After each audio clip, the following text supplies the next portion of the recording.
నమస్తే. ఇన్నాళ్ళు నన్ను సపోర్ట్ చేస్తూ, ఎంకరేజ్ చేస్తూ మీ ప్రేమని నాకు అందిస్తున్న ప్రతి ఒక్కరికి కృతజ్ఞతలు. అలాగే ఈ వీడియో కూడా ఖచ్చితంగా మీకు ఉపయోగపడుతుంది. లైక్, షేర్ అండ్ సబ్స్క్రైబ్ చేసి మీ సపోర్ట్‌ని నాకు అందించండి. అలాగే ఈ వీడియో పట్ల మీకున్న అభిప్రాయాన్ని కామెంట్ సెక్షన్‌లో కామెంట్ చేసి తెలియజేయండి. ఇప్పుడు వీడియోని చూద్దాం. నమస్తే, వెల్కమ్ టు అవర్ ఛానల్. నేను పద్మిని. ప్రస్తుతంతో పాటు ప్రముఖ ఆధ్యాత్మికవేత్త, వాస్తు జ్యోతిష పండితులు, లలిత ఉపాసకులు, వాస్తు జ్యోతిష శిక్షణ నిపుణులు బ్రహ్మశ్రీ నానాజీ పట్నాయక్ గారు మనతో పాటు ఉన్నారు. మాట్లాడదాం. సార్ నమస్తే. సార్ శ్రీమాత్రే నమః. సార్, భాద్రపద మాస బహుళపక్ష ఏకాదశి ఇందిర ఏకాదశి వచ్చేస్తోంది. ఈ ఇందిర ఏకాదశి వైశిష్ట్యాన్ని ఒక్కసారి మీ ద్వారా తెలుసుకోవాలనుకుంటున్నాం. మరి ఈ మహాలయ పక్షంలో వచ్చేటటువంటి ఏకాదశి కాబట్టి మరి అవి చేస్తూ ఇవి కూడా చేయొచ్చా అనే ప్రశ్న ఉదయించవచ్చు ఎవరైనా. ఒకవేళ అందరూ 15 days ఒకవేళ యూటిలైజ్ చేసుకుంటున్నారు, లేకపోతే ఏకాదశి రోజు మరణించిన కుటుంబ సభ్యులకు ఆ రోజు చేస్తూ ఉంటారు కాబట్టి మరి ఈ ఏకాదశిని వినియోగించుకోవచ్చా ఇటువంటి ప్రశ్న కూడా వస్తుంది. ఇఫ్ నాట్ దట్, మామూలుగా అసలు ఇందిర ఏకాదశిని ఎలా వినియోగించుకోవచ్చు? ఆ రోజు ప్రత్యేకంగా ఆశ్లేష నక్షత్రం వల్ల మీరు వస్తుందమ్మా ఏకాదశి. అంటే రవి నుంచి ఏకాదశి స్థానంలో చంద్రుడు ఉంటాడు ఆ రోజు. ఎప్పుడైనా ఏకాదశి వచ్చినప్పుడు 3వ స్థానం కానీ, ముఖ్యంగా 5వ స్థానం కానీ, 11వ స్థానం కానీ ఉంటాడు. రవి నుంచి చంద్రుడు లేదా చంద్రుడి నుంచి రవి కాంబినేషన్స్లో ఉంటాయి.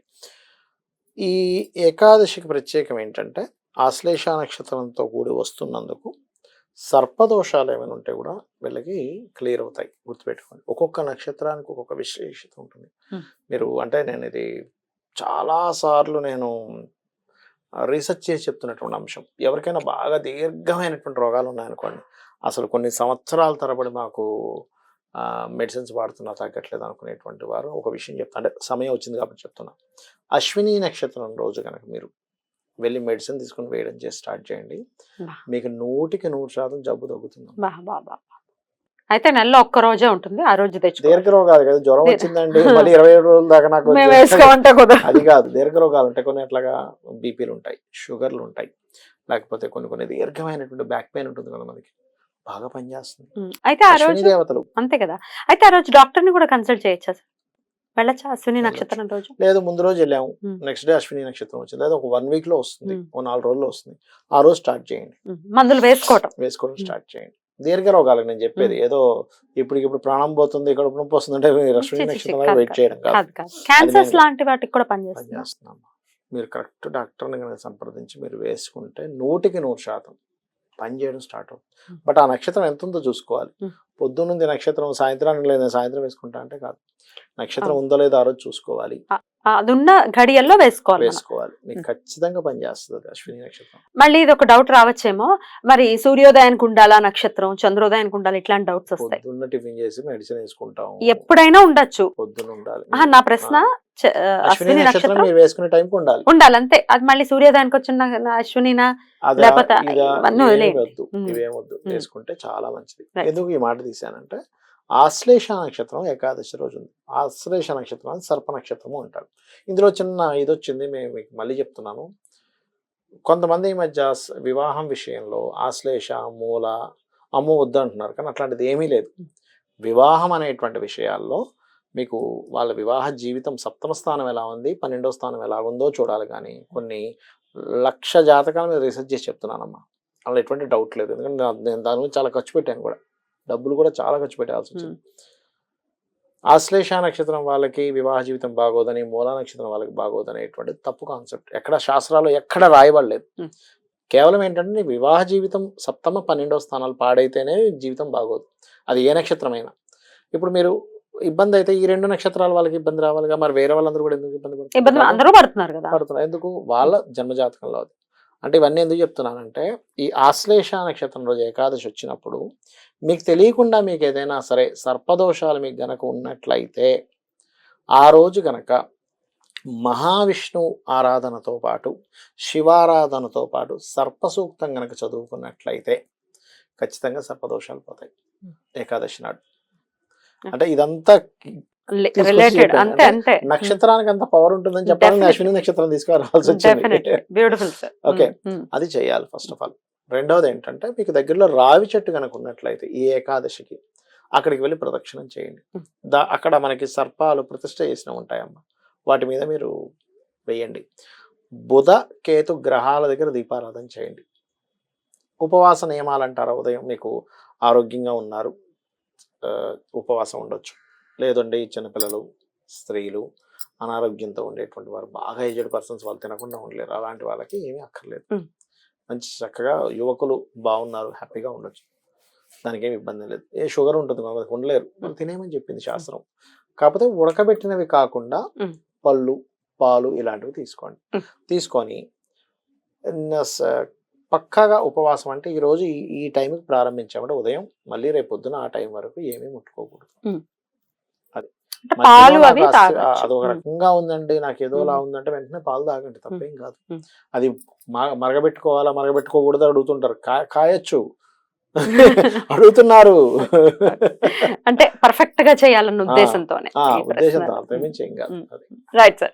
సో అలా డెఫినెట్ గా ఈ ఇంద్ర ఏకాదశిని గనక వినియోగించుకుంటే సర్పదోషాల నుంచి డెఫినెట్ గా బయటపడతారు అనేది ఘంటాబద్ధంగా చెప్తారు. ఎందుకంటే ఇప్పుడు ఆత్మకారకుడు రవి సర్ప గ్రహంతో కలిసి ఉన్నాడు, కేతుతో.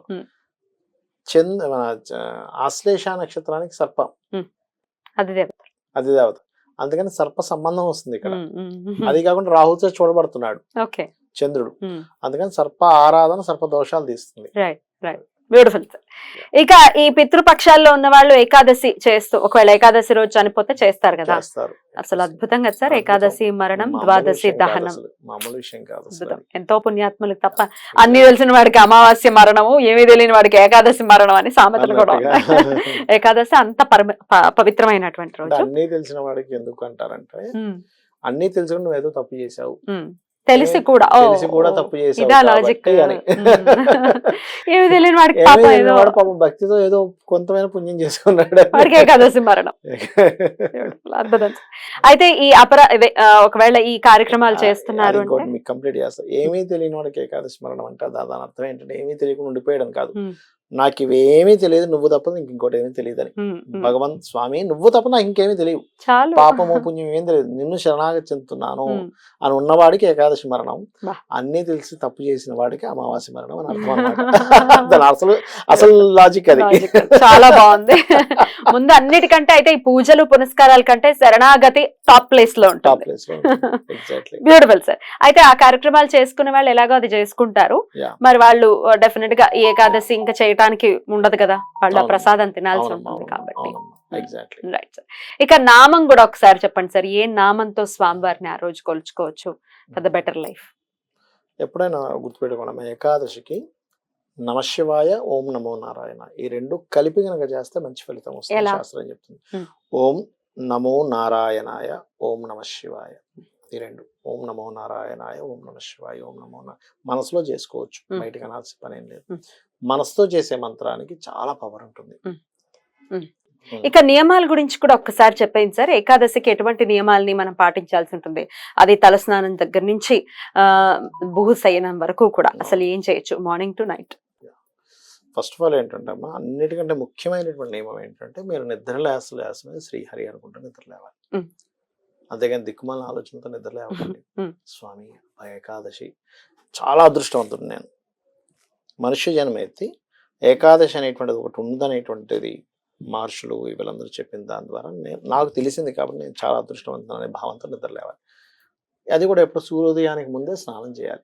ఏకాదశి రోజున ఏకాదశి ఉంటున్నానండి, కానీ సూర్యోదయం తర్వాత నేను స్నానం చేస్తే మీరు చేసినటువంటి దానివల్ల ఫలితం రాదు, సరిగ్గా కొంత ఫలితమే వస్తూ ఉంటుంది. ఒకటి. రెండవది, మీరు పూజ చేసేటప్పుడు ఏకాదశి వ్రతాలు, ముఖ్యంగా ఏకాదశి ఏ పూజ అయినా కానీ చిరాకు పడుతూనో తొందరగానో చేయకండి అంటాను. మీకు టైం లేదు. చాలా మంది ఏం చేస్తారంటే అమ్మా, అన్ని చదివేయాలని అన్ని హడావిడికి చదివేస్తారు. అన్ని హడావిడి చదవకండి, ఒకటి చదవండి ప్రశాంతంగా. అన్ని హడావిడి చదివితే దేనికి ఫలితం ఉండదు, ఒకటి చేయండి, ఒకదానికి ఫలితం ఉంటుంది కనీసం, అది చేయండి.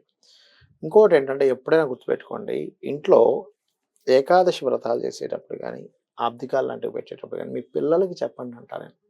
మీ మట్టుకు మీరు చేసుకుంటూ వెళ్ళిపోయి వాళ్ళ స్కూల్కి వెళ్ళిపోతే, నేను ఈ మహాలయ పక్షాల్లో కానీ లేకపోతే ఇట్లాంటివి చెప్పేటప్పుడు నేను చాలామంది చెప్పాను, ఏమండి మీ ఇంట్లో ఆబ్దికాలు ఉన్నప్పుడు మీరు సెలవు పెడుతున్నారు, మీ పిల్లలు స్కూల్ ఆపేసేయండి, పర్లేదు, ఏమి కొంపలే మునిగిపో, వాడు జ్వరం వచ్చిందనో దగ్గు వచ్చిందనో ఇంకోటి ఎవడో అయ్యాడనో సెలవు తీసుకుంటా, ఏమి ఆ రోజు ఒక్కరోజు నీ మటుకు నువ్వు చేసుకుంటూ వెళ్ళిపోతావు. రేపు పొద్దున వాడు పెద్ద అవుతాడు, వాళ్ళ అమ్మ చెప్తుంది, అరే మీ నాన్నగారు వాట్ ఈస్ దట్ అంటాడు, ఇంకా ఈ రోజుల్లో కూడా ఇదా అంటాడు. అయిపోయిందిగా, అక్కడ వాడు నరకంలో ఇబ్బంది పడతా ఉంటాడు. Exactly. ఇంకో జన్మలు ఎత్తలేక. పెంపక దోషాలు వద్దు. వద్దు. ఖచ్చితంగా నాన్న ఏకాదశి చేస్తే ఇది ఫలితం. స్కూల్కి వెళ్ళిపోయినా సాయంత్రం వచ్చాక నేను ఏకాదశి ఉపవాసం ఉన్నాను, ఇది ఫలితం అని మీ పిల్లలకి చెప్పండి. మీరే తప్పు చేస్తున్నారు చెప్పక. ఆబ్దికాలు వచ్చాయి, నాన్న నా నాన్నగారికి చేశాను, తాతగారి పేరు ఇది, ముత్తాతగారి పేరు ఇది, వీళ్ళ ముగ్గురికి ఇలా ఈ రకంగా ఆబ్దికాలు ఉంటాయి మనకని చెప్పి చెప్పండి.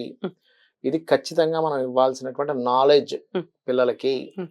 ఇవి ఇవ్వకుండా రేపు పొద్దున వాళ్ళు తెలియకుండా వాళ్ళు వదిలేస్తే మీ జీవితాలు అధోగతి చెందుతాయి. సందేహం లేదు. ఇంకొకటి, ఏకాదశి వ్రతం చేసేటప్పుడు కూడా రాత్రిపూట చాప మీదే పడుకోండి, మంచం మీద పడుకోవద్దు. చాలా మంది తెలియక ఆ రోజు కలవకూడదని కూడా తెలియదు. రైట్ సార్, అద్భుతంగా వివరించారు సార్. ఇందిర ఏకాదశిని మన వాళ్ళందరూ కూడా వినియోగించుకోవాలని మనస్ఫూర్తిగా కోరుకుంటూ కృతజ్ఞతలు సార్. నమస్తే. శ్రీమాత్రే నమః.